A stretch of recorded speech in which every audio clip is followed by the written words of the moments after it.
guys, Brian from Snowwalker Bushcraft, and today I want to go over a new pack that I added to my kit. This is the German mountain rucksack. When we come back, I'm going to go over the suspension system on the pack, basically the construction of it, and why I like this pack so much.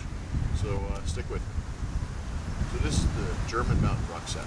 One of the things that I like about this pack, first right off the bat, was that it's an old school design. It's a single bucket pack. It only has one outside pocket. It's essentially in the design of the old canvas packs, with some new features to it. It is a rubberized canvas. Some of the older ones are, and then some of the newer versions that they made were from a ballistic nylon that's been rubber coated. And this makes it good for inclement weather, if it's raining and it's snowing, things of that nature, when you have moisture that wants to seep into your pack and get into the gear. It's basically a very well constructed pack. All the stress points are riveted. All the leather that's on it is 1/8 of an inch thick. It's really sturdy leather.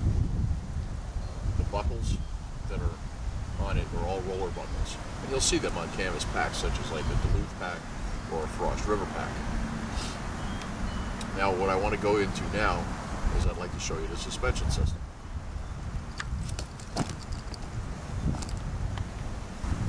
In the suspension system, you notice there's a center ring. It's right here. It's right in the center of the pack, and I find that to be comfortable because as your straps come up, it goes into a yoke system, and I find that it actually holds the pack centered on your back instead of having a tendency to go to one side or another, which is due to the fact that the straps are not wide on your back. The attachment points, again, are riveted. Okay, thick leather straps with adjustment points here on your shoulders. As they go down, you'll notice that there is a spring clip here, and that's for easy off applications. You go down to the bottom, you'll see here there's a waist or a kidney strap basically, which protects the pack from hitting your back.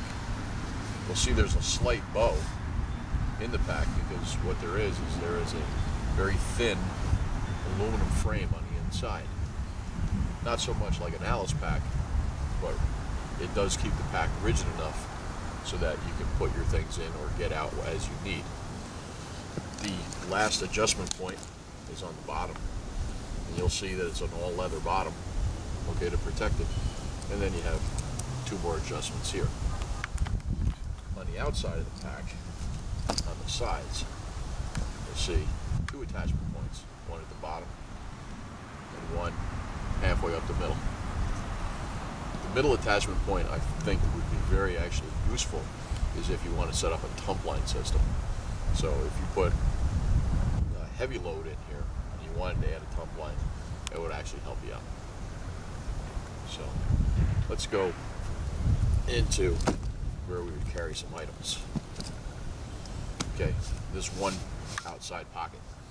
It's good for actually putting the items that you would need to get to right away, such as a fire kit, an emergency space blanket if you need to make a 5-minute shelter. And that's exactly what I have in here. This is not so much about the gear that I'm carrying, but what you can actually fit in there.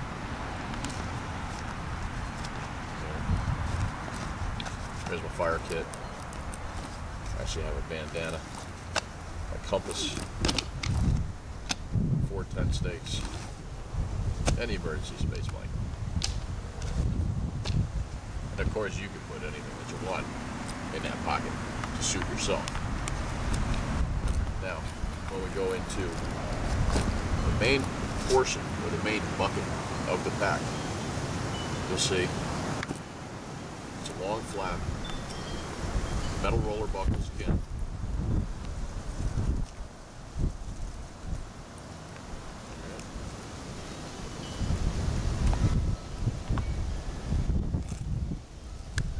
what's nice is there's actually two buckets at the bottom and then also at the top.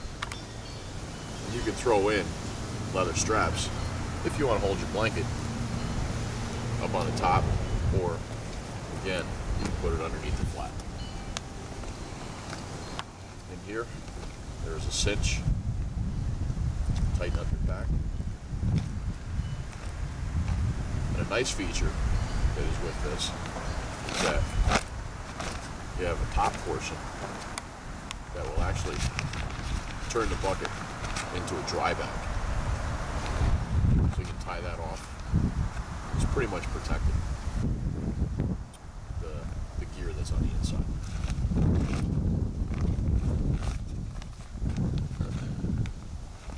All in all, there's a canvas shelter, haversack with tools, my bottle, extra space blanket. When you get all done, again, like I said, one big bucket pack. So, if I had to equate this in size to a modern pack, it is a little larger than an Alice pack, or the center bucket of an Alice pack. And I like it.